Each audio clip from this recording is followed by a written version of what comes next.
Muy buenas tardes a todos, bienvenidos. Qué bueno tenerlos por aquí una vez más. Queremos darle la bienvenida, como siempre, a Honduras, a Guatemala y a El Salvador. Qué bueno tenerlos aquí en un tema tan interesante, tan importante como son las habilidades. Y es que este tema cobra mucha importancia al momento de desarrollar una competencia, porque hemos llegado a entender que no son los contenidos lo importante aquí, sino que hay una mezcla de varios componentes que permiten el aprendizaje en los chicos. Así que para ello, en este día les hemos traído una invitada muy especial que ya nos acompaña por aquí. Ustedes pueden verla en cámara. Voy a apagar por ahora la mía para que puedan ya empezar a conocer a la doctora Gabriela Funes. Quiero contarles un poquito acerca de ella. Es hermana de El Salvador, así que estamos muy contentos de tenerte por aquí, doctora. Y quiero Muchas gracias. comentarles, bienvenida, quiero comentarles que ella es doctora en medicina por la USAM, Universidad de El Salvador, máster en diseño y gestión curricular por la Universidad de Valencia, tiene un profesorado en ciencias naturales y música, amplia experiencia docente en todos los niveles educativos y también es coach educativa de Editorial Santillana en El Salvador. Así que los dejo en muy buenas manos y estamos muy atentos a todas sus dudas. Adelante, Gaby, bienvenida. Muchísimas gracias, Vane. De veras, un saludo especial para nuestros tres países, Honduras, Guatemala y El Salvador. Es para mí un privilegio estar con ustedes en esta tarde y vamos a platicar sobre un tema muy interesante, el desarrollo de habilidades cognitivas y el desarrollo de habilidades socioemocionales. Es un tema realmente que es base pues en la innovación educativa de este siglo. Hemos tenido pues mucho trabajo a nivel curricular, se está gestionando muchísimas más propuestas. Entonces esperamos pues que sea un tema interesante y también invitarles a todos pues que puedan incluso buscar información o puedan interesarse en esta área que es muy linda, como es la neuroeducación, las neurociencias, y tomando esto como base para el desarrollo pues, de las habilidades socioemocionales y el desarrollo de las habilidades cognitivas. Entonces dejo por acá, les comparto en estos momentos una pequeña presentación que hemos elaborado para ustedes como guía, ¿verdad? Y estamos a sus órdenes, cualquier duda, ¿verdad? Cualquier pregunta al final podemos platicar acerca de esto. Bueno, iniciamos. Comentarles, estimados invitados, que los requisitos intelectuales para el aprendizaje, pues tenemos que tomarlos como un punto de partida, como un inicio, antes de hablar de cualquier desarrollo de habilidades. Y les traigo por acá un pequeño esbozo sobre la ficha número 1, pues que nos planteó en su tiempo, hace 2 años, ¿verdad? En el 2018, la UNESCO, a través del Instituto Internacional de Planteamiento de la Educación, pues identificaron en ese momento pues una serie de requisitos que son base para poder trabajar las habilidades en estos dos caminos, ¿no? Tanto para los niños, adolescentes y jóvenes. Pues antes de iniciar en este proceso, comentarles pues que es muy importante tener en cuenta que en el proceso del aprendizaje debemos tomar en cuenta muchos aspectos básicos para que el niño o el joven se desarrolle muy bien. Es decir, esto puede ser la salud física como primer punto. Si no hay salud, no podemos tener un proceso de aprendizaje óptimo, ¿no? Ustedes lo saben por muchas razones. No solamente en los aspectos físicos, también en los aspectos pues de carácter emocional que también están involucrados, ¿verdad? Y todos estos procesos son importantes. La salud psicológica, la capacidad para superar obstáculos de parte de nuestros jóvenes y de los niños, a eso se le llama resiliencia. ¿Cómo están esos aspectos? Son básicos para que podamos desarrollar muy bien esas habilidades. Y pues tener un ambiente propicio en la educación para desarrollar ahora lo que se llama las competencias no cognitivas o socioemocionales y las características de la personalidad y las competencias cognitivas. Bueno, por ahí dirán, vamos a ver un poco ahí qué son las competencias, ¿verdad? Vamos a ver también cuál es ahora un enfoque moderno, ¿verdad? Que estamos relacionándolo con este desarrollo de habilidades. pues tenemos aquí la asistencia regular también y el tiempo de estudio, asistencia a nuestros jóvenes, asistencia a nuestros chicos. No pueden estar solos en un proceso de aprendizaje, siempre tienen que estar acompañados, ya sea de los padres de familia o de las personas pues, que son sus familiares, su entorno, ¿no? Su hogar. Entonces, juega un papel muy fundamental, como decía la Fundación Santillana, es un pilar de la educación, los familiares y los padres de familia en los aspectos de aprendizaje de sus hijos. La asistencia, pues, en eso consiste. La inclusividad, a pesar de las desigualdades sociales que podamos tener en nuestros países, bueno, y en toda América Latina. Eso no es algo nuevo, pero sí debo de traerlo porque, sobre todo en este momento de confinamiento en el cual estamos pues trabajando algunos un B-Learning en algunos países, en otros pues un modelo e-learning totalmente, ¿no? Es decir, estamos trabajando desde casa todos los aspectos de aprendizaje, ya sea en sesiones sincrónicas, estimados invitados, o asincrónicas, es decir, viéndonos ahorita o en el proceso del aprendizaje de todas las actividades que están dejando ustedes como maestros. Entonces, esto es importante, estimados también profesores, que tengamos de base, ¿no? Tenemos que reflexionar en estos aspectos. Y la equidad, ¿verdad? La igualdad que siempre buscamos para desarrollar todos los aspectos de aprendizaje. Y los programas siempre comunitarios de la educación, pues, están pues relacionándose en esto, ¿no? Entonces, en cuanto a las habilidades a desarrollar para adquirir competencias para la vida, vamos a ver los términos qué significan las competencias, pero pongo unos pequeños ejemplos, ¿verdad? Las habilidades que yo tengo que desarrollar como persona, mis estudiantes, los alumnos, mis hijos, ¿verdad? La atención, por ejemplo, es uno de los aspectos que debemos nosotros que educar. Es decir, podemos regularla, la atención podemos trabajarla, podemos entrenarla para efectos de aprender. La memoria es otro de los grandes aspectos de habilidad que hay que desarrollar, que hay que entrenar. La percepción, utilizando nuestros 5 sentidos para un foco, un proceso de aprendizaje, y el desarrollo corporal, ¿verdad? Y motor, que son unos ejemplos de habilidades. Bueno, iniciamos después de esta introducción, este tema, y comentarle qué es una competencia educativa. Bueno, viene del latín competere, ¿verdad? Que es la preposición cum y el verbo peto, específicamente lo que corresponde en esta área para comprender que una persona debe hacer un trabajo con mucha responsabilidad, ¿no? Cómo yo me preparo para ser idóneo en una área, un oficio, un trabajo en mis estudios, y a eso se le llama adquirir una competencia. Hay otra parte del griego de la competencia, de la etimología de la palabra, que va por otro lado, ¿verdad? Ya es una cuestión ya de una competencia, podríamos decir, olímpica u otro tipo de connotación de la palabra, pero en este caso tomamos que este sería la palabra que vamos a relacionar. Entonces nuestro doctor, nuestro maestro García Fraile decía, junto al maestro Tobón, ¿verdad? En el año 2010, y lo tomo como la presentación de un concepto actualizado desde el enfoque socioformativo.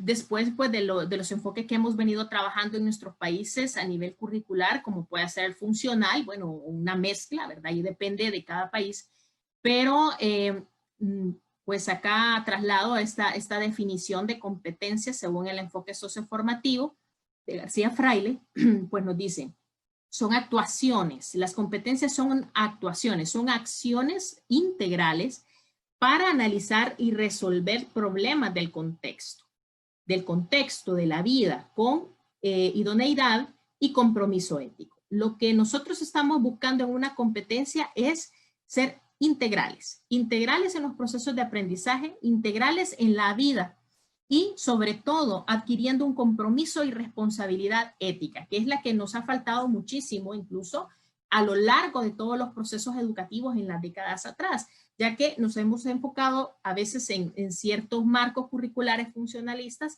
en donde veíamos esa parte socioemocional, actitudinal, un poco, digamos, como relleno en algunos casos, ¿no? Pero no profundizábamos mucho en adquirir ese compromiso ético. Y esto es muy importante en cualquier desarrollo de la vida, en campos diversos, ¿no? En profesionales, en la empresa, en la educación, en la salud, en la política, en muchas áreas. El compromiso ético y la responsabilidad es algo pues que es parte de la competencia. Esto pues lo trasladamos a diferentes contextos de la vida, a escenarios, y esto lo traducimos en 3 momentos del aprendizaje. El saber conocer, el aprender contenidos, el conocer algunas temáticas, en desarrollar las habilidades a partir del conocimiento y sobre todo el saber ser, es decir, incluir todos esos aspectos de conocimiento, de habilidades y de compromiso ético en el yo, ¿no? En lo que yo soy, en cómo yo me comporto, en cómo yo me proyecto ante los demás y ante la vida. Eso es el saber ser. Pues entonces tocamos las dimensiones y saberes de las competencias. Tenemos estos 3 escenarios, estos 3 momentos de la vida para aprender: el saber ser, conocer y el saber hacer. Y ya entramos en unas dimensiones del aprendizaje, donde ya venimos a hablar acá de dimensiones socioafectivas, de adquirir habilidades socioemocionales. Ya vamos también conociendo sobre la dimensión actuacional, ya dónde voy a ejercer mi acción, mi habilidad, mi técnica, mi procedimiento, y pues la dimensión cognitiva, que es el inicio del marco del aprendizaje, ¿verdad? Las habilidades cognitivas. Es decir, el conocimiento, las temáticas que yo puedo adquirir a través de un medio de información, sea la televisión, sean mis libros, sea el maestro, sea alguna actividad, donde yo voy a adquirir esa información de la temática para poder desarrollar y tener ese cambio de aprendizaje en mi ser. Y en este esquema podemos plasmar la formación integral de un ser humano, un proyecto ético de vida que nos hace crecer cada día, que nos permite aprender todos los días, que nos permite desarrollarnos todos los días. Y esto pues los autores están abajo siempre en el enfoque socioformativo. Pero me voy a otra área, y fíjense que quiero traerles acá una pequeña reflexión sobre el triángulo del aprendizaje. ¿Qué autor nos habla sobre esto? Bueno, quiero comentarles que en el desarrollo de las habilidades tenemos a un director, pedagogo muy reconocido, que es el doctor Isauro Blanco, en el cual nos plantea un triángulo del aprendizaje, un triángulo equilibrado, donde denota 3 factores importantes en el momento del aprendizaje. Y esos son los factores socioemocionales, los factores fisioneurológicos y los factores cognitivos. Ambos son un equilibrio, ambos deben de estar presentes para llevar un buen aprendizaje de la vida. Y esto nos los había planteado el doctor y nos dice que estos 3 elementos tienen el mismo peso, no vale uno más que el otro, no es más importante el saber conocer quizás, o las competencias cognitivas que las emocionales, o quizás los aspectos neurofisiológicos. No, todos tienen que estar en equilibrio para que podamos ser unas personas integrales y poder adquirir competencias, ¿verdad? Aprendizajes constantes. Esto es necesario y, bueno, se encuentran integradas, ¿verdad? Y muy coordinadas. Los contenidos académicos, como hemos venido trabajando en los modelos curriculares anteriores, inclusive en el siglo XX, ahora en el siglo XXI no son clave para el aprendizaje. Sabemos que son la base para partir del conocimiento, ¿verdad? Para adquirir las habilidades intelectuales y sociales, pero no es la base.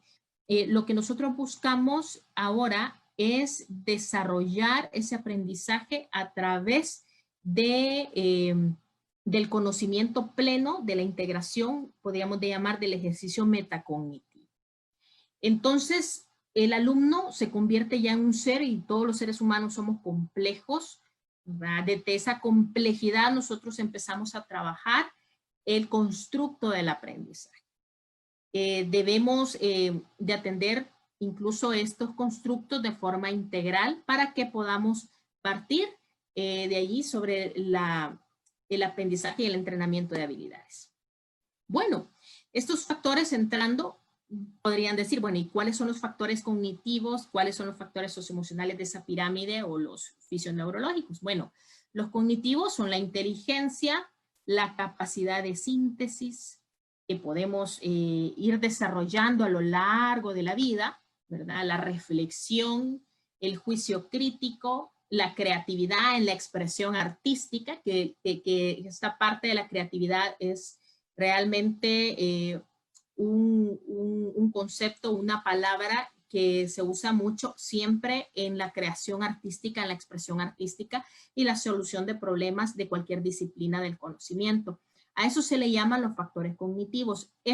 Cada uno de estos elementos son elementos que lo vamos aprendiendo a lo largo de la vida y lo podemos entrenar. En el caso del factor socioemocional, bueno, su centro de control, como ustedes lo saben, neurológicamente está en el sistema límbico. Esto nos condiciona la capacidad del pensamiento del ser humano, entre factores que se enfocan en dos elementos. Uno es la autodisciplina y el equilibrio emocional, es decir, aprendemos a lo largo del tiempo la disciplina, la autodisciplina, hábitos, ¿verdad? Y no solamente hábitos, sino que ciertos elementos a cumplir para poder llegar a metas en la vida. Y el equilibrio emocional, pues, es otra área de la educación en el cual entra esta pirámide, ¿no? Cuando nuestros chicos aprenden, ¿verdad? Muchas veces no solamente incluye los aspectos cognitivos, sino que también están aprendiendo esa educación emocional, esa autorregulación emocional. Y esto es muy importante ya que va pues en un momento integral con los aspectos cognitivos. Y por último nos dice el doctor Isauro, es acerca de los factores fisioneurológicos. ¿En qué consisten esto? Bueno, estos son los factores que inciden en el momento del aprendizaje y también que inciden en la vida de todo ser humano. Por ejemplo, tener una alimentación adecuada, tener un estado de salud óptima, es decir, una buena visión, nuestros hijos tienen buena visión, nuestros estudiantes tienen buena visión, un buen canal auditivo, ¿verdad? Tenemos un buen desarrollo motor, un buen desarrollo kinestésico, dormimos bien, tenemos un excelente descanso, una excelente recreación o actividades. Entonces, a estos elementos se le llaman factores fisioneurológicos. Como ven, todos son integrales. Debemos de buscar esta meta, ¿verdad? Para aprender y desarrollar habilidades. En esto consiste. Entonces, en la ponencia ahora, pues, aquí estamos trabajando, ¿verdad? Las habilidades cognitivas. ¿Qué son en concepto las habilidades cognitivas? Bueno, son un conjunto de operaciones mentales cuyo objetivo es que nuestros estudiantes, ¿verdad? Y ustedes como maestros a los que nos están sintonizando, podamos transmitir, ¿verdad? Esos conocimientos, esas temáticas. La idea es que nuestro estudiante integre todas estas habilidades que yo mencioné en un inicio para que esta información sea procesada y pueda ser utilizada para un fin, ¿verdad? Esa es la meta. Las habilidades cognitivas pues están implicadas en el aprendizaje y en las diversas formas. Los pensamientos que pues están involucrados en esto a nivel de educación es el pensamiento lógico, el pensamiento creativo, el pensamiento crítico, ¿verdad? Estas habilidades se van desarrollando poco a poco y esto es parte de las habilidades cognitivas. Puedo entrar en más detalle en el caso del pensamiento lógico verbal, pensamiento lógico matemático, pensamiento creativo en el caso de la expresión artística, pensamiento crítico en el área del desarrollo de las habilidades humanísticas, ¿no? Ante argumentaciones sobre la vida, sobre temáticas de la vida. Entonces, esto nos define, pues, la Universidad incluso de Juárez, de Tabasco, qué son las habilidades cognitivas. Les comparto por acá, entonces, qué son las habilidades socioemocionales. Esto nos hace una referencia a la capacidad que un estudiante, que una persona puede tener al ejecutar una conducta. Esa capacidad de intercambio de resultados favorables, es decir, del comportamiento, las actitudes que yo tengo ante la vida. Y ya puede expresarse inclusive, estimados, en diferentes tipos de expresiones y de comportamientos en la sociedad. Por ejemplo, el comportamiento empático ante otras personas, la respuesta asertiva ante diferentes tipos de circunstancias de la vida. Asertiva es de qué manera yo voy a responder, que sea una manera correcta, ¿no? ante una situación de la vida, el control de la ira y otras cosas. Entonces, a esto le llaman, pues, en definición, de parte de Uribe y Escalante, las habilidades socioemocionales. Entonces, les he traído por acá, les comparto un par de habilidades cognitivas y socioemocionales. Aquí hay muchísimas más, ¿verdad? Habilidades que desarrollar, pero nuestros chicos y nuestros niños deben de desarrollar este tipo de habilidades. Toda nuestra orientación educativa, nuestra fuerza, nuestra acción educativa debe de girar en torno al desarrollo de las habilidades. Es decir, esto nos va a permitir adquirir mejor nivel de aprendizaje. Y tenemos acá algunas habilidades cognitivas, por ejemplo, la atención, la memoria, el razonamiento, la capacidad de asociación, por ejemplo. La flexibilidad cognitiva es algo muy importante, esa capacidad que puede tener un estudiante de adquirir diferentes tipos de aprendizaje en diferentes disciplinas del conocimiento, tanto en el área científica como en el área humanística o en otras áreas, como por ejemplo las artísticas, la creatividad, el pensamiento lateral, es decir, de cuántas maneras yo puedo resolver una situación de la vida, ¿no? De cuántos caminos puedo yo imaginar primero, analizar primero y responder ante eso mismo, ¿no? Entonces a eso se le llama el desarrollo del pensamiento lateral, la percepción de la vida, del mundo, de la sociedad, la interpretación de las situaciones, el lenguaje que aquí abarca incluso la comprensión lectora, la escritura y varias cosas, y la metacognición desde las habilidades cognitivas se refiere a la autoconciencia de mi propio aprendizaje, cómo yo aprendo, de qué manera, qué estoy aprendiendo, qué necesito aprender más y esos aspectos. En el caso de las habilidades socioemocionales, pues tenemos la autoconciencia, cómo yo me conozco, ¿verdad? A mí misma, la motivación intrínseca, es decir, otro tipo de habilidad que hay que desarrollar. ¿Qué es eso de la motivación intrínseca? Bueno, que si yo tengo desarrollado esa parte que no necesito estar, digamos, supervisada para poder hacer alguna acción, sino que yo la hago automáticamente de manera autónoma, de mí salen muchas cosas. No me motiva mucho el premio o el castigo, sino que llevo pues unos valores muy interiorizados, a eso se le llama motivación intrínseca y hay niveles que hay que desarrollar, ¿no? La empatía no solamente es ponerse en el lugar del otro, sino que la empatía permite un conocimiento profundo de la otra persona para poderle entender mejor y poder convivir mejor. La inhibición y gestión de la conducta es algo muy importante, sobre todo en las funciones ejecutivas que vamos a hablar más adelante. Y la metacognición, ¿verdad? La metacognición emocional, también la autoconciencia de las emociones que podamos tener. Solidaridad, liderazgo, toma de decisiones e interés colectivo. Todas estas habilidades, déjenme decirles que se las menciono porque esto es un inicio, ¿no? Pero para cada una hay un entrenamiento, para cada habilidad hay una manera de resolver y de crecer en esto. Y esto nos permite pues abrirnos en el campo de la vida muchas oportunidades y crecer como personas. Entonces, cada una es un tema, ¿no? Para desarrollar, cada una es una estrategia de aula para hacer y trabajar con nuestros estudiantes, ¿no? Para desarrollar liderazgo, solidaridad, toma de decisiones, interés colectivo, no solamente individual, sino que ya mis intereses trascienden y mi motivación por la vida trasciende por el interés colectivo. Entonces, todo esto es un entrenamiento que vamos haciendo, ¿no? Si se fijan, esto es un poco más allá de ir a solo una memorización de algún contenido, ¿no? Esto va más allá, trasciende el aprendizaje y es lo que buscamos con las competencias y el desarrollo de las habilidades en los currículos actuales.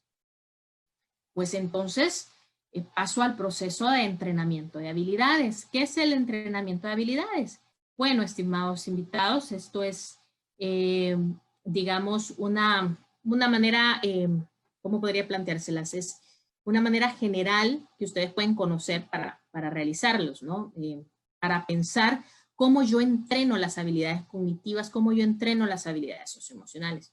Bueno, si me pongo a pensar cómo yo puedo entrenar las habilidades cognitivas, bueno, tengo que establecer procesos de entrenamiento o programas que me desarrollen habilidades de razonamiento, por ejemplo, lógico-verbal, a través del entrenamiento de la lectura, por ejemplo, que a lo largo de las sesiones anteriores han hablado muy bien, ¿no? De cómo entrenar la lectura, cómo nosotros acercarnos a ese proceso. Entonces, ahí también entran ya procesos de interpretación e incluso de producción textual, ¿verdad? Hablamos también de habilidades de razonamiento lógico matemático. Esta es otra de las áreas de entrenamiento cognitivo, habilidades básicas de lectura, desarrollo de los estilos de aprendizaje. En el caso de los estilos de aprendizaje, pues hay diversas posturas ahora, ¿verdad? De que pues ya no nuestros estudiantes son más visuales, algunos más kinestésicos, más auditivos, es decir, sus canales de aprendizaje por el oído, por la visión, por los ojos, ¿verdad? Por el estímulo visual eh, o por estar haciendo trabajos, actividades que les permitan aprender. Hay algunos teóricos en los últimos tiempos pues que nos dicen que todos tenemos la capacidad para desarrollar todos los estilos de aprendizaje, todo depende de nuestro estímulo y de nuestro tiempo para poder desarrollar todos los canales de información. Entonces, el foco de atención es otro, ¿verdad? Que se entrena mucho. El foco de atención único, ¿verdad? Que aquellos que tienen mucha tendencia de atención nada más en un solo canal, ¿verdad? O múltiple, la tendencia intelectual abstracta o concreta, es algo muy importante que debemos de trabajar, pero primeramente que debemos de conocer. Quiero decirles que antes de hablar del entrenamiento de habilidades, existe una parte muy fundamental en esto, que es el diagnóstico de entrenamiento de habilidades. Cuando nosotros tenemos programas que nos diagnostican cómo están en todas estas habilidades, nosotros podemos hacer una interpretación más fidedigna para tomar estrategias de desarrollo, de entrenamiento y posteriormente del entrenamiento, pues observar los resultados en nuestros estudiantes. Entonces, todo esto pues forma parte de un proceso, ¿verdad? Entonces, hablamos igual de las habilidades emocionales. Se tienen que entrenar, por ejemplo, la emotividad, el ritmo de vida, si es acelerado, si es un poco más tranquilo, liderazgo, los diferentes tipos de liderazgo que podemos identificar en nuestros hijos, en nuestros estudiantes, las tendencias personales emocionales, cómo están los niveles de agresividad o victimización que todos podemos tener, pero tenemos diferentes tipos de niveles. El enfoque intelectual, siempre con la tendencia más abstracta, más imaginativa, más de argumentación a la concreta, ¿verdad? También en el caso de la concreta, y eso nos va a poder incluso conocernos mejor y reconocer de qué manera yo puedo orientar mi aprendizaje para incluso establecer alguna tendencia intelectual en los aspectos cognitivos, es decir, alguna disciplina por aprender en especial. El coeficiente de adversidad significa, estimados, qué tanto yo puedo responder ante la vida, ante alguna problemática, ante alguna situación, como dice la palabra adversa. ¿Cómo está mi coeficiente? ¿Cómo puedo responder ante ciertas situaciones? La versión introspectiva o muy extrovertiva de mí, ¿verdad? Eso se refiere a la versión. La introspección, o soy una persona muy extrovertida. La autonomía en la vida, ¿verdad? Hay diferentes tipos de niveles y la responsividad, es decir, de qué manera yo respondo ante ciertas situaciones. Cada una de estas, y son algunas porque hay muchísimas más, se tienen que diagnosticar en nuestros estudiantes, en nuestros hijos, para posteriormente entrenarlos. Si nosotros nos enfocamos en entrenar esto, el desarrollo del aprendizaje de cualquier disciplina, estimados invitados, de cualquiera, sea el área científica, sean las ciencias naturales, sean las ciencias sociales, sea la música, expresión artística, sea la danza, sea el teatro, todos estos aspectos nos va a ayudar muchísimo entrenando esto para adquirir esos logros de aprendizaje que queremos en las diferentes disciplinas. Y no me enfoco en una especial, sino que en toda la gama del conocimiento que existe en la Tierra, ¿no? Pero nos enfocamos ahora en el aprendizaje, en el desarrollo de esto, como un proceso fundamental. Y todo esto va igual concatenado con los procesos de evaluación, ¿verdad? Que es otra área en el caso de nosotros los docentes que tenemos que tener muy en cuenta, con mucha responsabilidad para poder evaluar las habilidades de acuerdo a lo que nos están pidiendo pues nuestros programas. Tenemos también el entrenamiento de habilidades. Fíjense, los factores neurofisiológicos podrán decir, bueno, y tenemos que hacer un diagnóstico de mi visión, sí, de cómo ven mis hijos, por ejemplo, si hay problemas visuales, si hay problemas auditivos, si cómo está el desarrollo motor, ¿verdad? Su desarrollo físico, movimiento, equilibrio, el desarrollo de sus capacidades de pensamiento neurológicas, su nutrición, si es adecuada, si son dietas muy basadas en carbohidratos, ¿verdad? Muy pesadas, con poco aporte nutritivo y más calórico, ¿verdad? Eso tiene que ver mucho también con los aspectos del aprendizaje. Cada una de estas cosas, de estos factores estimados, es un tiempo de charla, ¿verdad? Yo lo dejo nada más para que podamos reflexionar en esto, el descanso y el sueño de mis hijos, de mis estudiantes, la actividad física y la diversión y el ocio tiene un propósito también sano. Entonces, todos estos aspectos a considerar, tenemos que diagnosticarlos, saber cómo están, tenemos que entrenarlos y tenemos que irlos mejorando con el tiempo para que podamos tener un desarrollo óptimo del aprendizaje y ser personas también muy competentes en el área profesional, en el área laboral, ¿no? Entonces tenemos por acá las técnicas y disciplinas que pueden desarrollar estas habilidades. Quiero dar este enfoque de verdad con mucho cariño, incluso a nuestros maestros y a nuestro personal que trabaja la expresión artística, que trabaja el deporte, que trabaja las actividades de ocio incluso productivas, que incluso están liderando proyecciones sociales en donde los niños pueden desarrollarse.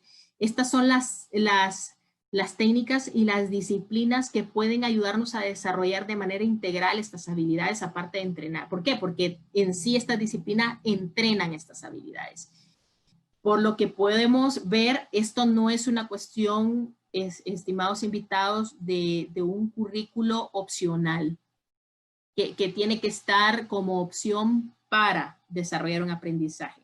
Si nos queda tiempo, podríamos decirlo. Este es un compromiso que yo tengo también como educadora en estos aspectos, en decir que no es una opción extra, que no es una cuestión extracurricular, sino que es una opción fundamental para el aprendizaje, inclusive de cualquier disciplina que tradicionalmente, que clásicamente podemos desarrollar. Por ejemplo, puede ser la medicina, es algo clásico, un estudio clásico, pero para ser un buen médico tiene que haberse desarrollado muchas otras áreas, ¿no?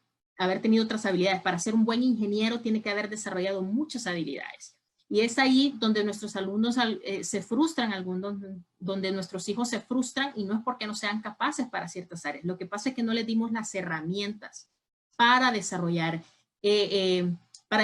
en una disciplina X, ¿no? Cualquiera. Sino porque no les dimos esos insumos, esa materia prima, y esas son las habilidades, es lo que quiero dejarles en esta tarde. Las habilidades es el centro de cualquier aprendizaje, el entrenamiento, y sobre todo, estimados, en el área de la primaria, ¿verdad? Porque en esta área, en este momento de la vida, está la gran reorganización cerebral, inclusive hay una muy, muy importante entre el nacimiento y los 3 años, la gran reorganización neurosináptica, ¿verdad? Y todo lo que se está dando en el cerebro es muy importante. Mientras más estimulación, mientras más ambientes de aprendizaje haya, mientras más disciplinas iniciales pueden ayudar muchísimo para el desarrollo de estas habilidades. Estas habilidades dentro de estas disciplinas nos ayudan mucho a desarrollarnos en aspectos más, podríamos decir, de altas capacidades en otros tipos de disciplinas, ¿no? Entonces tenemos acá los juegos de mesa, los deportes, todas las expresiones artísticas, los juegos, las prácticas especializadas, los casos prácticos para la educación de las emociones dentro del aula, dentro de la familia, y los juegos de roles sociales para el aprendizaje en diferentes tipos de grupos sociales, ¿no? Que podemos, se me viene a la mente como los scouts, ¿verdad?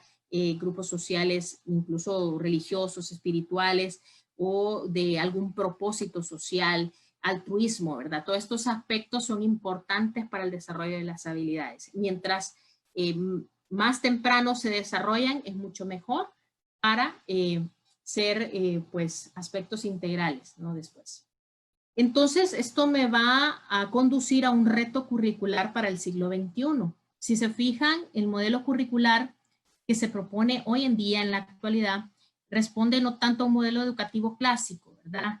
Sino que en modelos basados en la formación de competencias. ¿Y cómo yo formo entonces las competencias? Entrenando habilidades. Ese es el mensaje de esta tarde. ¿Cómo las entreno? Hay programas de entrenamiento de habilidades. ¿Cómo yo fomento ese entrenamiento de habilidades? Están todas las expresiones artísticas, están todos los grupos sociales, como se los mencionaba antes, como algo fundamental para que esto vaya caminando, ¿no? Entonces, eso nos decía Bestin en el 2017, el modelo que prima es este, ¿verdad? Ya no es el valor del contenido en sí, sino que los procesos y el saber ser, ¿no? Cómo responder ante el contexto, la vida. Y aquí tenemos un ejemplo que les dejo. Acá, por ejemplo, el marco de referencial del paradigma curricular. Vean acá. Esto es algo, pues, como un ejemplo. El proyecto Tuning a mí me llamó mucho la atención porque es un proyecto, fíjense, curricular que planteaba ya habilidades para trabajar en el aula, ¿verdad? Ya competencias instrumentales, ya hablábamos de conocimientos necesarios, pero también habilidades básicas bajo ordenadores, gestión de la información, incluyendo incluso tecnología, competencias interpersonales, sociales, ¿verdad? Ya trabajo en equipo, capacidad crítica y autocrítica, cómo ser un crítico agudo, ¿verdad? Y también aceptar la crítica es algo muy importante, la capacidad de trabajar de manera interdisciplinar, no solamente con mi gremio, con mi grupo de trabajo, con mis profesiones, sino que en diferentes tipos de rubros me puedo mover. Si mis estudiantes aprenden eso, mis hijos logran eso, es un entrenamiento que se ha llevado de la vida. Mientras más círculos sociales tengan, mientras más disciplinas manejen, estas competencias se van formando incluso de manera regular, casi al dedillo, como podríamos decir, ¿no? Y la apreciación de la diversidad multicultural, ¿verdad? Y todo eso. Entonces, este es un proyecto, no voy a entrar en detalles, pero que ya responden a los marcos actuales, ¿no? Entonces, vamos a hablar un poco sobre los aspectos relacionados al aprendizaje del ser humano. Pues comentarles que estos son aspectos muy importantes fisioneurológicos de todo ser humano, y aquí nos vamos en dos elementos importantes, estimados. Uno es el aprendizaje y la memoria. Estos son funciones superiores fundamentales que nos permiten adaptar al medio adaptarnos al medio y construir nuestra historia, incluso como personas únicas, y nuestra historia en este mundo y nuestro camino, ¿no? Entonces, decía un autor, la vida sin memoria no es vida, ¿no? No recordamos nada, no tenemos pasado, así como la inteligencia sin la capacidad de expresarlo, sin la capacidad de dar a entender algo, pues también como que nos queda como vacío, ¿no? Entonces, esto es como tener algo, un contenido o alguna temática, algo de la vida, pero no tengo una habilidad a desarrollar. Entonces, es importante estos dos elementos. El resto de las funciones cognitivas no tuvieran sentido si el cerebro, imagínense, perdiera la capacidad para recuperar aquellos elementos, ¿no? O sea, la memoria. Entonces, me trae a decir que en este mismo sentido, la humanidad se ha dedicado a diseñar y ejecutar actividades de acondicionamiento y entrenamiento constantes. Esto va a permitir optimizar un desempeño en las acciones que requieren poner una ejecución de las valencias físicas, le llama el autor. Las capacidades mentales como funciones susceptibles de mejoramiento continuo. Y les traigo nada más una mención, que existen dos tipos de memoria, la explícita y la implícita, que hay que entrenar, que tenemos que ver, que tienen que ver mucho no solamente con la literatura, el aprendizaje, la lectura, sino que también con el entrenamiento numérico, ¿verdad? Con la aritmética, sobre todo en el inicio de la primaria, para posteriormente la álgebra, como vamos incluyendo, ¿verdad? Hasta llegar hasta integrales si quieren. o en los despejes de la física, pero igual hay una memoria explícita, ¿verdad? Esto es importante a tener en cuenta, que es la memoria explícita, no es más que el conocimiento almacenado como memoria, ¿verdad? Que nos da un procesamiento de áreas. Incluso la memoria explícita hace una asociación en diferentes tipos de estímulos de información que llegan. Están detallados ahí, esos son aspectos anatómicos que no voy a entrar en mucho detalle, pero está involucrada el área prefrontal del cerebro, el área límbica, vean que está asociado incluso las funciones inhibitorias de mi comportamiento en el área prefrontal, en la función emocional, vean cómo se asocia, ¿verdad? El parieto occipito temporal también de la corteza, información visual, información auditiva, somática. Recuerden que en el estímulo neurológico la información llega, se procesa en el cerebro y siempre hay pues una reacción, ¿verdad? Eso es siempre así. Y entonces en todo proceso de aprendizaje lo vemos. En el caso de la memoria implícita, esto no depende directamente de los procesos conscientes, sino que ya son procesos, fíjense, más automáticos, podríamos decírselo en palabras más sencillas. Por ejemplo, se me ocurre a mí el hecho de la conducción de un carro, ¿no? De un vehículo, de un coche, ¿verdad? Es un proceso automático, ya está en la memoria, lo aprendimos, es un proceso, digamos, mecánico. Entonces, hay diferentes tipos de memoria que las vamos entrenando a lo largo. Les muestro un poco ahí en el cerebro cuáles son las áreas involucradas para el desarrollo de la memoria explícita e implícita. Por ejemplo, el área prefrontal, en el caso de la explícita, traslada la información incluso al hipocampo, la memoria motora y también otras características como la implícita, ¿no? Como ven, el cerebro tiene un mapeo muy específico de las áreas que se van a desarrollar.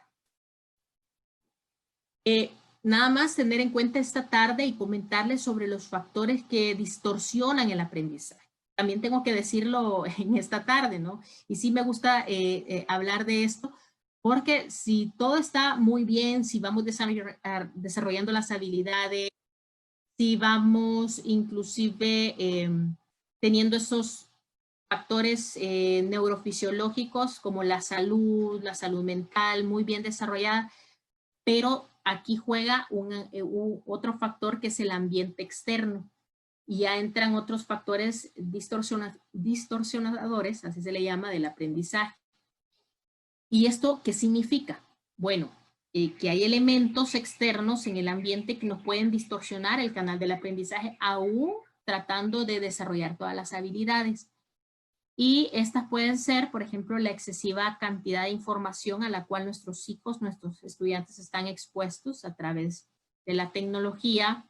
La sobreexposición a la tecnología es un problema, ¿verdad? Ahora en día, a niveles, digamos, consultivos que duran horas, ¿verdad? Frente a un dispositivo tecnológico, y esto ocasiona una sobreactivación cerebral que puede darnos pues unos trastornos posteriores, por ejemplo, irregularidades de sueño o mecanismos de estrés crónico en nuestros estudiantes, en nuestros hijos, que no permiten llevar una vida normal, que también distorsionan igual todo proceso de aprendizaje.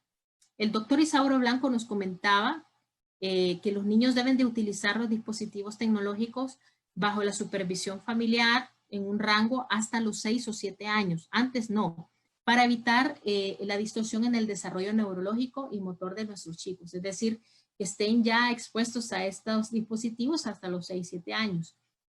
Los rangos de exposición tecnológica, incluso por edades, van entre los 20 o 30 minutos al día a la hora y varía posteriormente dependiendo de la edad. Entonces, estos son factores que ahora en esta edad de la información, de la informática, de la internalización, incluso en los currículos globales, ¿verdad? Estamos expuestos a muchas cosas, la vida, ¿verdad? Y todo esto tenemos que tomarlo en cuenta porque son factores pues que sí nos dan una sobreestimulación cerebral, un mecanismo de estrés que nuestros niños están viviendo hoy en día, ¿no? Entonces tenemos que dosificar las horas y tenemos que pues ponerle atención a este tipo de situaciones. La sobreestimulación cerebral tiene un proceso fisiológico en el cerebro. Entra la información a nivel visual y esto hace que se desencadene una cascada hormonal, incluso de activación que dura horas y que puede afectar. El doctor Isauro hablaba incluso hace poco en una ponencia que teníamos que inclusive en algunos la afectación o la hiperestimulación visual a la cual están sometidos nuestros hijos por muchas horas hace que no concilien el sueño y hacen incluso que presenten comportamientos que pueden confundirse con chicos hiperactivos, ¿no? Con el síndrome de estar hiperactivo, ¿no? Y esto pues porque realmente se desencadena una serie de estímulos hormonales como los que pueden ustedes apreciar y que terminan en un estrés crónico que incluso pueden dar unos falsos diagnósticos, ¿no? Que tenemos que tomar en cuenta. Hay implicaciones en el aula. Esto hace que el cuerpo pues tenga que en un momento relajarse después de esa cronicidad de estrés al cual está sometido y entramos en un estado depresivo al cual algunos le llaman estado docente burnout, es decir, que ya el interés social se pierde, que el interés por la vida también se pierde, tenemos emociones negativas, emociones contrarias, entonces esto son pues situaciones que debemos de tomar en cuenta. Y siguiendo con esta ponencia, pues tenemos acá las funciones ejecutivas. Esto es otra área muy importante. Fíjense que los niños lo van desarrollando pues desde que nacen, ¿no? Y el cerebro está en constante maduración. De hecho, la maduración sexual, ¿verdad? Que va incluso desde los 9, 8 años comienza la pubertad, ¿no? Hasta incluso la maduración completa sexual hasta los 21, 23 años. Es un margen enorme de la adolescencia. Si se fijan en el marco educativo desde un tercer grado hasta un tercer año universitario, es una adolescencia increíble, no solo un par de años, ¿no?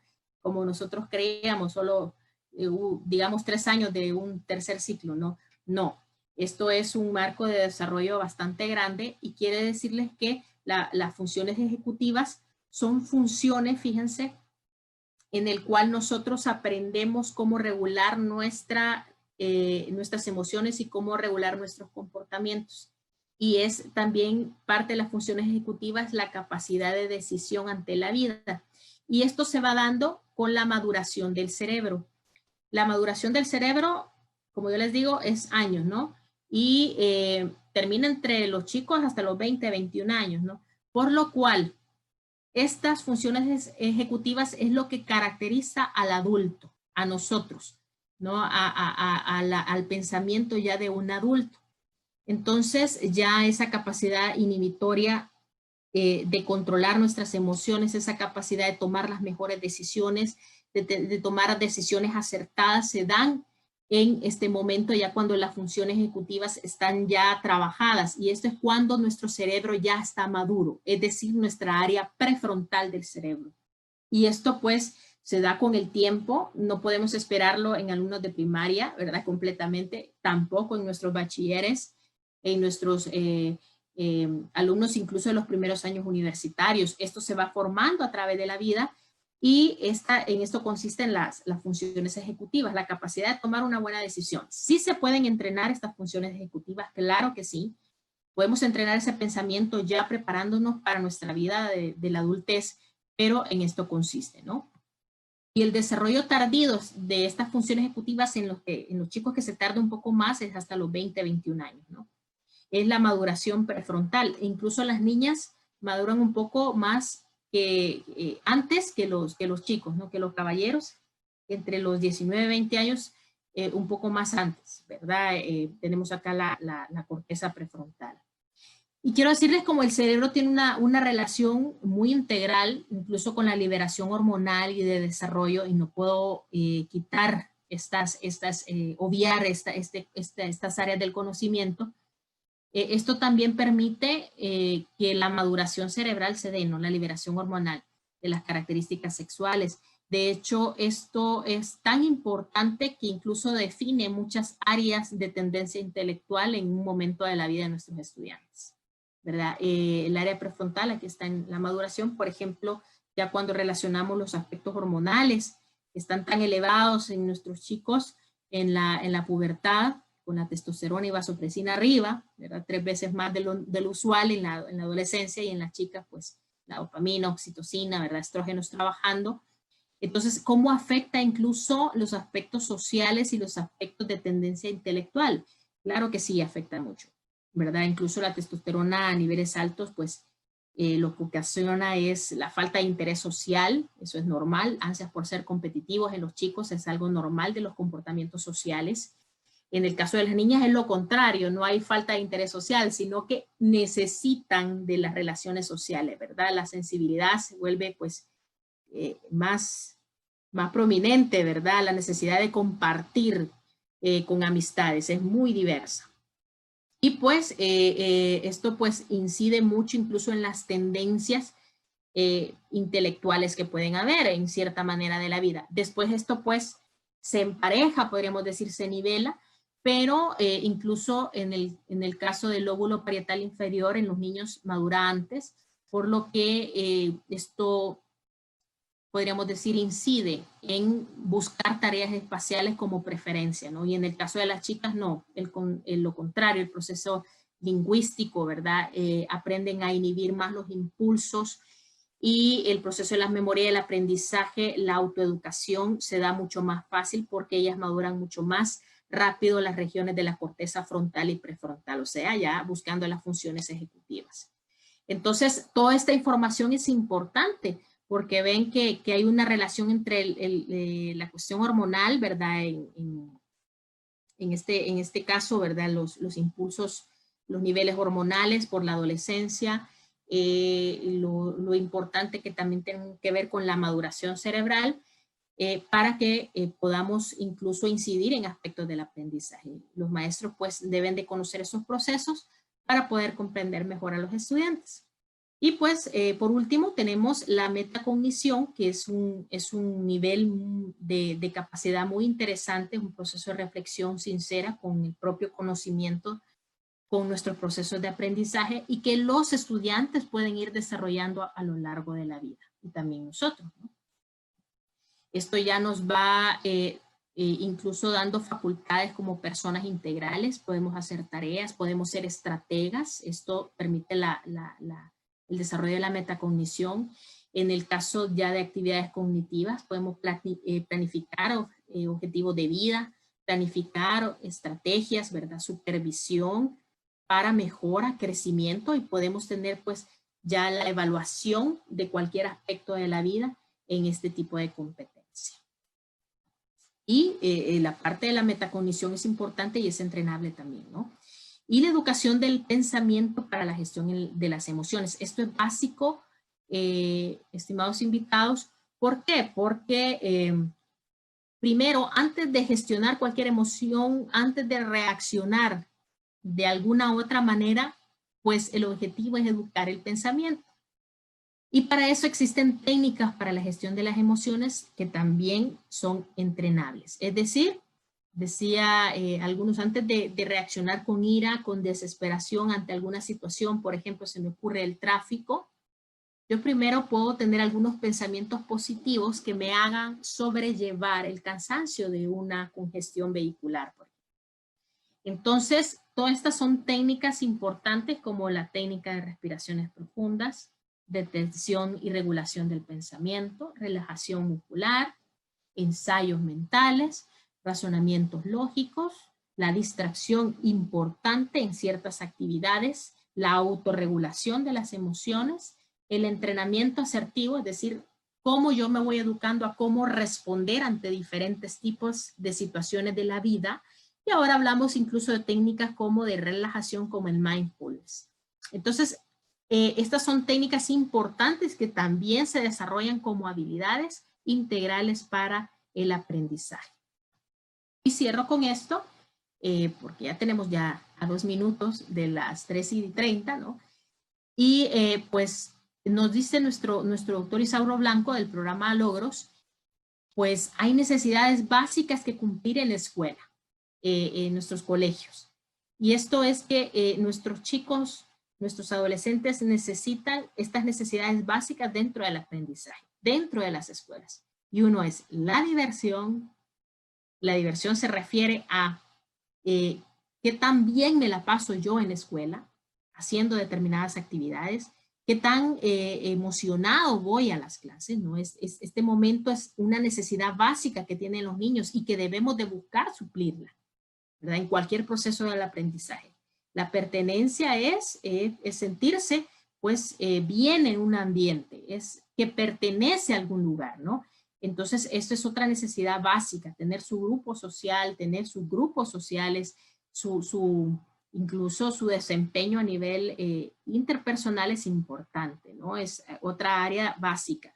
Un chico que no se siente bien, que no se siente incluido, no puede desempeñarse bien en cualquier aspecto del aprendizaje. El éxito de sus actividades es algo vital, sobre todo en la adolescencia, es decir, sentir que de verdad se está cumpliendo una meta y sentirse exitoso. El adolescente, el niño debe de sentirse así, no lo contrario, porque si se siente pues incluso con ese sentido de fracaso, de exclusión, los procesos del aprendizaje no se van a dar, ¿no? Entonces, en el sentido del éxito de estas actividades, de sentirse pues con esa preparación, con ese logro, con esa meta realizada es muy importante, sobre todo en los adolescentes. Y la libertad para aprender.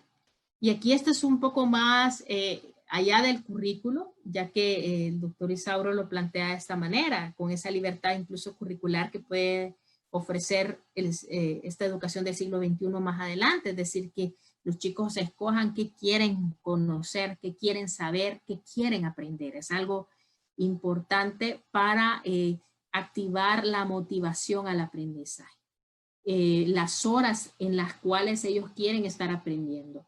Hay diferentes tipos de maneras educativas, lo menciona incluso en Finlandia, lo mencionan en Nueva Zelanda, esos estudios que hacen, en el cual nuestros chicos pues ya escogen las horas que van a estudiar y de qué manera, ¿no?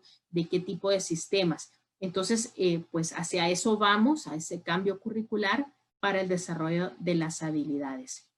Pero esto no queda acá, no quiero decir, bueno, y entonces, ¿cómo las vamos a desarrollar? Dirán, entonces, ¿cuáles programas existen?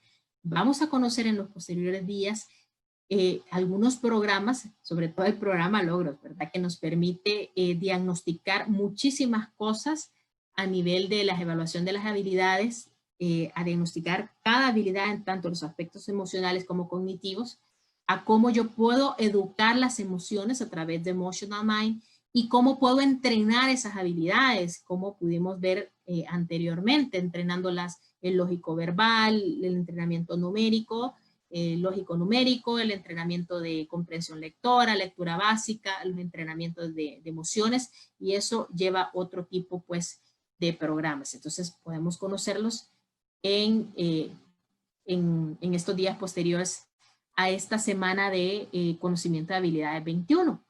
Pues aquí les dejo nada más, les comparto la bibliografía de consulta, quedó a la orden, también igual nuestra empresa Santillana está a la orden para poder cumplirles a ustedes en alguna consulta o duda con respecto a esta información. Muchas gracias por haberme escuchado y haber llegado a estos hogares, y estoy aquí pues siempre para servirles. Vanessa. Gracias. Gracias, doctora. Muy buena ponencia. La verdad es que en los diferentes canales de Facebook hay agradecimientos, están, la verdad, muy contentos con la información que nos has dado. Así que quiero aprovechar porque te comento que sí, se dieron diferentes preguntas, me parecen muy interesantes. Quisiera retomarlas aquí contigo para que Claro. pues la gente no se quede con la duda, algunas que logramos resolver y otras que se repitieron, así que creemos importante poder compartirlas. Pero antes de ello, Gaby, quisiera retomar lo que tú decías al final, ¿verdad?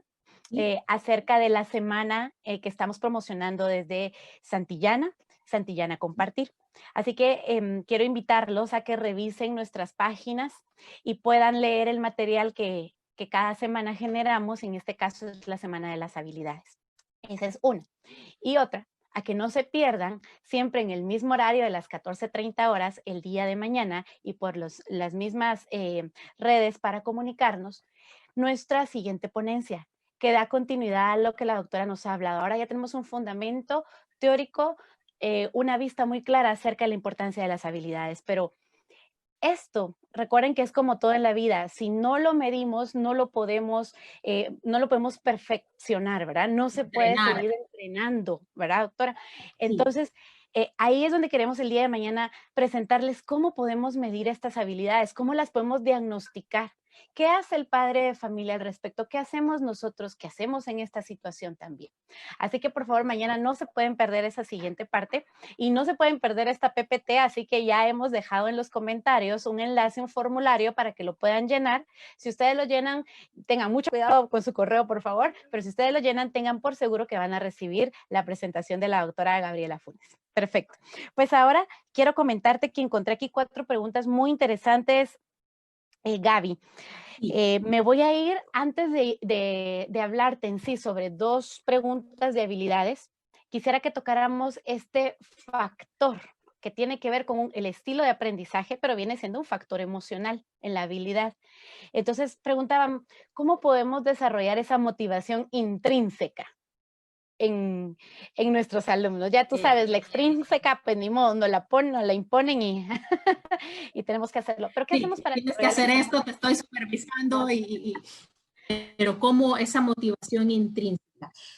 Bueno, es una pregunta interesantísima. Y saben, para activar la motivación intrínseca es el bienestar de nuestro niño, el bienestar de nuestro estudiante. Es decir, satisfacer lo que él le hace feliz para que él pueda conciliarse en este mundo y poder proyectarse a hacer algo por este mundo. Y esto es algo muy importante. Lo voy a poner así. Si yo no soy feliz, no puedo proyectar esa felicidad, no puedo dar esa felicidad, no puedo actuar por mí misma. Tengo que ser feliz, tengo que estar satisfecha. Por eso el punto básico es conocer a mi estudiante, conocer a mi hijo, qué es lo que le hace feliz. No para todos, ustedes lo saben que la felicidad no es igual para todos. Hay diferentes motivaciones, pero entendiéndonos más, quiero decirles que vamos incluso a conocernos si nuestra motivación principal es intrínseca, porque quiero decirles que no todos, de todos es la motivación en gran cantidad intrínseca. A lo mejor otros tengamos más dosis de motivación extrínseca, es decir, y no para el castigo, sino que para el premio, para la meta, que yo me siento muy bien porque me premian. ¿Sí? Y esto es un factor muy importante incluso en la adolescencia, que esto es vital para que el adolescente abra el canal comunicativo con uno, ¿verdad? Con uno como maestro, ¿no? Que pueda sentirse escuchado, querido y sobre todo valorada su opinión. Es algo importante para poder establecer esa comunicación y empieza a fluir el aprendizaje. Entonces, quiero decirles que en el caso de la motivación intrínseca y extrínseca hay niveles que podemos diagnosticar inicialmente para después trabajarlos más. Es decir, todos soñamos con tener la motivación intrínseca que yo voy a cambiar el mundo porque yo lo estoy viviendo y así quiero proyectarlo, pero antes de esto yo tengo que estar en paz conmigo mismo. Y para eso hay que trabajarlo, ¿ok? Entonces yo por ahí iría pues contestando esa muy pregunta. bien, en conocer a nuestro chico, conocer qué le Sí, gusta, ¿verdad? Entender que son diferentes. De hecho, el día de mañana que puedan conocer nuestros sí. programas, encontrarán uno que mide cuál es tu inclinación, ¿verdad? Si eres más una persona dada a la motivación extrínseca o intrínseca. Muy bien, Sí, y perfecto. podemos entrenarlas ambas, ¿no? Claro Exacto, que muy bien. Doctora, ya con respecto a las habilidades, voy a entrar a consejos, tips para unas del área socioemocional y para el área cognitiva. Pero con respecto al área cognitiva, nos preguntaban sobre tips para la memoria, memoria a corto plazo, memoria a largo plazo. Yo sé que hablaste ahí del factor importante otra vez que es la emoción, ¿verdad? Tiene sí, mucho que ver. sí. Pero ¿qué más podemos hacer con nuestros chicos para desarrollar esto? Y por ahí puede ir también la atención, ¿no? Pero Claro, el entrenamiento, ¿no? En el caso del entrenamiento de la memoria, pues hay diferentes tipos de estrategias, desde inclusive llenar simples crucigramas, ¿verdad? Como por decirles tips, ¿verdad? Desde las lecturas cortas en un periódico, en un escrito, y después yo le pregunto a mi hijo, a mi estudiante, ¿qué entendiste de esto que dice aquí en en estas 2 líneas? ¿No?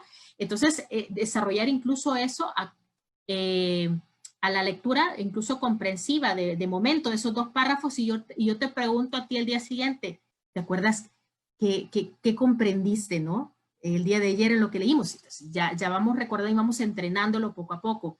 Quiero decirles un tip también en el caso de la concentración y memoria que juega un proceso. Son las áreas de la expresión artística. Esto es algo, por ello yo les decía que es muy básico. En la música, por ejemplo, entrena mucho la memoria. Entrena muchísimos factores, ¿no? Pero sí entrena la memoria incluso de las notas musicales a la hora de interpretar, ¿no? Eso es algo, un tip que sí de verdad puede ser como otra expresión artística, como la plástica, como pasos de baile, ¿verdad? Y todo lo que tenga que ver con las expresiones, tomarlo de veras en cuenta para aprender una disciplina y mejorar nuestra incluso memoria, no a largo plazo, sino que a corto plazo, porque el hecho de incluso leer música a primera vista es un entrenamiento bastante interesante de memoria a corto plazo, ¿no? Pues estamos viendo y estamos transmitiendo de una manera veloz al cerebro qué notas son, ¿no? Una transmisión inmediata, ¿no? Entonces, eso puede ser, y la atención del foco único y los focos múltiples. Sí se pueden aplicar. Eso quiere decir, primero nos conocemos primero si nosotros necesitamos concentrarnos y estar libre de distractores, de música, de conversaciones para poder aprender algo. Eso es foco único, ¿verdad? O puedo tener un escenario enorme, música sonando, gente platicando y yo estoy muy bien trabajando, múltiples focos de atención. Nos vamos a conocer y a diagnosticar primeramente esto para después entrenar según nuestro foco, la concentración. Pero esto es de una vida, la concentración. Te pongo como mi ejemplo, a mí me cuesta mucho mantener un foco único, ¿sí? Pero hay que hacerlo, ¿no? Lo podemos entrenar. Tips para la concentración. En este caso, sí, el hábito de la lectura es importante que aprendamos a leer, aunque sea, vamos dosificando, ¿verdad? Poco a poco, una página, un párrafo, nos concentramos un momento y lo corto. No tienen que ser 20, 30 minutos de lectura, solamente 10 minutos. Y vamos entrenándolo después a 15, a 20, a 25. ¿Verdad? Vamos entrenando poco a poco. Y hay muchas otras estrategias de concentración, como los decíamos, los juegos de mesa. Son tan entretenidos como damas chinas, como el ajedrez. Incluso ya a nivel estratégico me concentro para idear la estrategia en el ajedrez. Entonces, todo esto quiero decirles, y me voy en esta tarde, Vani, que estas no son disciplinas que por si me queda tiempo tengo que aprenderlas. Son básicas para aprender. Son básicas para el desarrollo de habilidades y poder aprender cualquier otra disciplina, siquiera en física nuclear. Pero ya desarrollé las habilidades para ser un excelente físico nuclear. ¿Sí? Entonces, de eso se trata, ¿no? Muy bien, excelente. En resumen, podríamos decir para actividades para memoria a corto y largo plazo, combinar estrategias kinestésicas, visuales y auditivas, que en una Sí. misma tengamos todo esto para asegurar no solo la emoción, sino también el que se abran todos los canales, ¿verdad? Y se logre ahí la memoria. Hablabas también del foco, estimular más el foco único, ¿verdad? Más que el múltiple, y recomendabas aquí la lectura también para la parte de la memoria y la concentración. Y tercero, también nos diste ahorita un último tip, que son los juegos de mesa, ¿verdad? Para trabajar la estrategia. Eso nos puede ayudar a aquellos chicos que necesitan inhibir, ¿verdad? Ciertos impulsos. Y se me queda un área muy importante que no quiero dejar, Vane, y es el área deportiva o en el área del desarrollo motor, ya que nos permite tener incluso memoria a corto y a largo plazo en el caso ya de un entrenamiento en una disciplina deportiva, ¿no? Eso nos mejora mucho incluso la oxigenación cerebral que permite incluso guardar la memoria a corto plazo de manera más fácil, ¿no? Bien integral, pero también en el hecho ya también de estar desarrollando una disciplina deportiva es algo es importante, ¿no? Y repito, Excelente. no como algo extracurricular, sino como una base de verdad para el aprendizaje de habilidades Sí. para la vida. O un hábito, ¿verdad? Justo ahora que a lo mejor y no podemos practicar el deporte en determinados lugares donde vivimos, qué sé yo, Claro. puede ser un circuito de ejercicios, porque eso Sí. genera que el niño aprenda, memorice, primero salto, luego corro, luego, ¿verdad? Etcétera. Entonces va estimulando, oxigenando y haciendo todos esos Nuestros ejercicios de memoria. incluso, algunos autores hablan sobre la gimnasia de casa y de relajación, que podemos recomendar también para estimular estos aspectos, ¿no? Muy bien. Dentro de casa puedo llevar mi gimnasia aeróbica con mis hijos o con mis estudiantes desde un Zoom, si gustan, ¿no? Ajá. Unos 30, 40 minutos para entrenar, ¿no? Excelente. Mejores. Doctora, con respecto a la socialización, aquí me voy entonces a las otras habilidades. Sí. Sabes que esta es una parte que se ha visto muy lastimada en todos los seres humanos en este tiempo, sobre todo en los niños, en nuestros adolescentes. ¿Qué recomendaciones nos das para promover aquí la socialización de la manera como estamos viviendo ahora? Mira, en el caso de la socialización, bueno, la tenemos primero con nuestro núcleo familiar, ¿verdad? Es lo primero, la convivencia primero que tenemos ahorita en este tiempo de confinamiento es nuestra familia. Sí recomendamos actividades que permitan la comunicación entre la familia o los juegos que podemos practicar entre la familia, ¿no? Un juego, incluso, bueno, los que ya son un poco más grandecitos, un monopolio, una tarde de monopolio para platicar, ahí sale mucha plática, mucha comunicación, ¿no? Nos distrae, salud mental, conocemos, ¿verdad? Pero también nos toca también, incluso tenemos la oportunidad, los que tenemos la oportunidad de establecer comunicación con nuestras amistades, aunque sea a nivel sincrónico, es sano, ¿sí? Es sano, ¿verdad? Nuestras amistades, nuestro círculo, vía WhatsApp, ¿verdad? Si ustedes gustan, Zoom, donde quieran conectarse, pero vernos es importante, ¿no? Y lo hemos comprobado ahorita como maestros en las sesiones sincrónicas cuando nuestros estudiantes se ven las caritas por medio de la sala que estén ocupando. Las caras les cambian, se saludan, se dicen los buenos días, eso es importante. Ahorita sé que no podemos tener, precisamente no podemos estar en convivencia social ahorita, ¿verdad? De hecho, por eso estamos confinados, precisamente por la característica de esta epidemia, de esta pandemia también. Bueno, epidemia en nuestro país también. Pero podemos buscar esas sesiones sincrónicas entre nuestras amistades. Y sí es necesario trabajar, no soy psicóloga, tú sabes, pero sí es necesaria la asistencia de nuestro personal de psicología, tanto en nuestros centros escolares como incluso nosotros podemos asistir como ponencias, ¿verdad? De Santillana, pero sí es necesario trabajar incluso esos sentimientos de frustración, de miedo a la enfermedad, lamentablemente de duelo que han habido en algunas familias por esta situación de enfermedad. ¿Okay? Entonces, sí es necesario que nosotros podamos tomar esa terapia, que en nuestros centros escolares también puedan brindarla, porque la necesitamos, ¿no? Muy bien. Y ya la última pregunta es acerca de los dispositivos. Creo que aquí hablamos ya a nivel del cerebro, ¿verdad? Bueno, hemos estado hablando del cerebro, pero em, ¿cómo podemos mediar? Porque vamos, la tecnología ha sido una solución para este tiempo. Por medio de ella, nuestros chicos han podido seguir conectados, hay una relación social, hay clases, ¿no? Pero, ¿cuál debiese de ser el equilibrio, tiempos adecuados para los niños en plataformas y en clases virtuales o De hecho, en actividades? clases virtuales y sincrónicas, el maestro doctor Isauro recomendaba 20 minutos de descanso, ¿no? 20 minutos de descanso. 15 minutos en algunos los chicos de primero a tercer grado. Y ahí vamos dosificando de 1 a 2 horas con los más grandecitos. Pero quiero comentarles algo importante. Después de haber estado conectados, nosotros debemos dejar descansar nuestro cerebro de toda exposición visual tecnológica por lo menos 2 horas, libre de televisión, porque ¿qué es lo que pasaba? Pasamos, ¿verdad? Del ordenador, nos vamos al teléfono y de ahí nos vamos a la tele y nos vamos a Netflix y así, o sea, vamos de ordenador en ordenador. No descansamos visualmente de pantallas. Nuestros pedagogos del programa Logros nos están recomendando en estos momentos que debemos descansar por lo menos 2 horas después de cada exposición. Debemos de tener esa disciplina. Podemos tomar un libro, podemos ir a jugar, podemos hacer ejercicio en casa, ¿sí? En ese momento para poder cambiar de actividad, porque eso nos da un estrés crónico.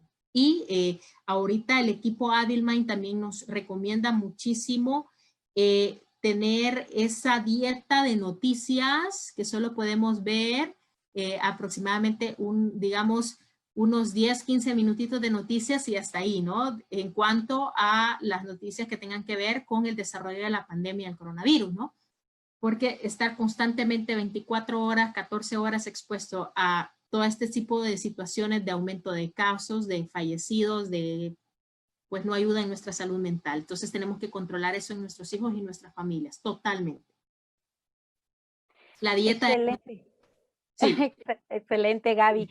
Bueno, Sí, aquí tú dijiste varias palabras como logros, Avilmind, ¿verdad? Que tal vez para muchos son desconocidas. Si quieren descubrir de qué tratan estos programas de entrenamiento y diagnóstico de habilidades, recuerden que les esperamos el día de mañana, siempre por estos canales de comunicación de redes sociales en Facebook, y van a poder ustedes conocer esta información con mayor profundidad. El día de mañana a las 14:30 horas. Gaby, un abrazo muy fuerte de Guatemala a El Salvador y de parte de nosotras dos para Salvador, Honduras y Guatemala. Fue un gran gusto poder contar con tu experiencia y con toda la preparación que tienes, no solo como docente, sino como especialista en el área de la ciencia. Muchas Muchísimas gracias, gracias. Vanessa. Un saludo a Guatemala, a Honduras y a mi país también. Gracias por haberme permitido haber estado en sus hogares, en sus casas, ¿verdad? En su automóvil, a lo mejor se anda trabajando. Así es que muy agradecida y a sus A órdenes. ti. A ti, Gaby. Te cuidas Tarde. mucho. Un saludo para todos, a seguir adelante y los esperamos mañana. Hasta pronto. Hasta pronto, feliz tarde.